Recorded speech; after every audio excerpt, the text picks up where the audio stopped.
ایک سوال اولاد کی تربیت کے متعلق دریافت فرمایا تو دیکھو بھیا، بچے جو ہوتے ہیں نا، ان کا تجزیہ کرنا بہت ضروری ہوتا ہے۔ کچھ بچے ایسے ہوتے ہیں جو صرف جسمانی کام کے ہوتے ہیں،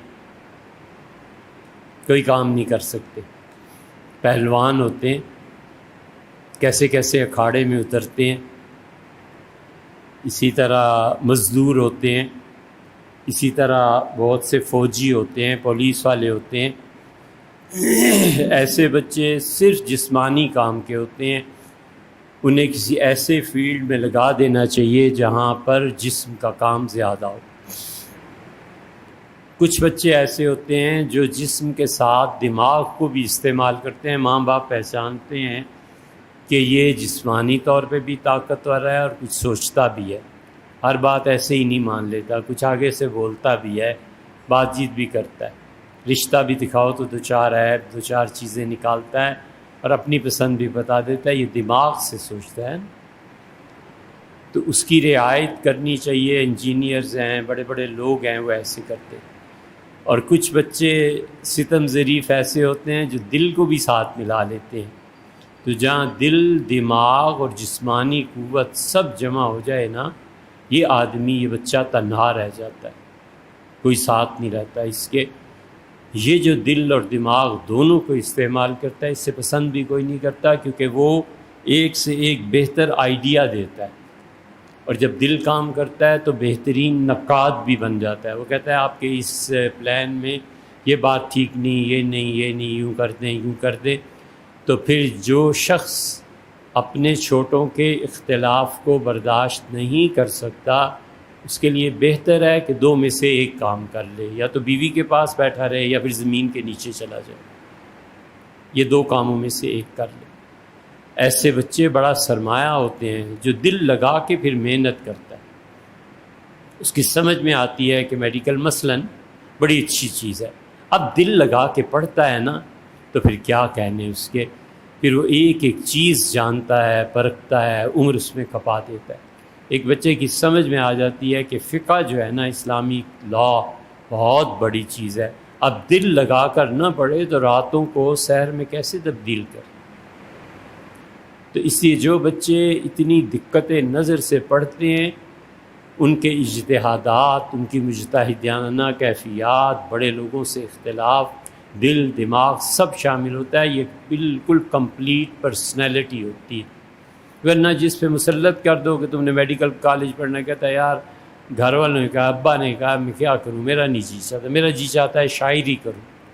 تو اگر والد اسے شاعری میں چھوڑ دیتے تو شاید غالب و میر کا ہم پلہ نکل آتا۔ یہ چیزیں ہوتی ہیں۔ فقہ کی ایک چھوٹی سی مثال آپ سے عرض کریں، مثلاً فقہا نے لکھا ہے کہ ایک آدمی نے ایسا گناہ کیا جس پہ شریعت نے حد مقرر کی ہے، شراب ہے، والعیاذ باللہ، اور چیزیں۔ وہ کہتے ہیں کہ اگر وہ آدمی توبہ کر لے اور قاضی کے پاس کورٹ میں نہ جائے، ایک توبہ کر لے، دوسرے جو اس گناہ سے کسی فرد کا حق ضائع ہوا ہے، فرد کے حق کو پورا کر دے، اور تیسرے قاضی کے پاس نہ جائے، تو بس اللہ کیا معافی ہے۔ مثلا ایک آدمی نے شراب پی، پھر اس سے توبہ کر لی، وہ شراب اس سے ذاتی پیسے سے پی تھی، نہ لینا نہ دینا، اب ضروری ہے کہ جا کے کورٹ میں بتانا ہے کہ میں نے ایسا کام کیا، لہٰذا مجھے 80 درے مارو؟ کچھ بھی نہیں، بس اللہ سے معافی مانگے اور اطمینان ہو جائے توبہ پہ، تو چھٹی ہے، کوئی سزا نہیں اس کے لیے، انشاءاللہ اللہ آخرت میں بھی اسے عذاب اس کا نہیں دے گا۔ ایک آدمی نے کسی پہ جبر کیا ہے، اب جبر حد ہے، اس سے جا کے معافی مانگ لی، مرد و عورت نے معافی مانگ لی کہ مجھ سے غلطی ہوئی اور میں اللہ سے معذرت خواہ ہوں اور آپ سے بھی معافی، اسے معاف کر دیا، اب ختم ہو گئی بات، اب نہ کسی کو بتانے کی ضرورت ہے، نہ کورٹ پہ جانے کی ضرورت۔ چوری کر لی، اب چوری کا مال جس کا کیا ہے نا، اس کو دے کے آنا ضروری ہے، اس کو دے دیا، کسی طرح اس کے پاس پہنچ گیا، اس کی ملکیت میں نامعلوم منی آرڈر کرا دیا، اس کے اکاؤنٹ میں ڈال دیا، کچھ کر لیا، ختم ہو گئی بات. اب اللہ سے توبہ کر لے، کیونکہ اللہ کا حق اس میں باقی ہے.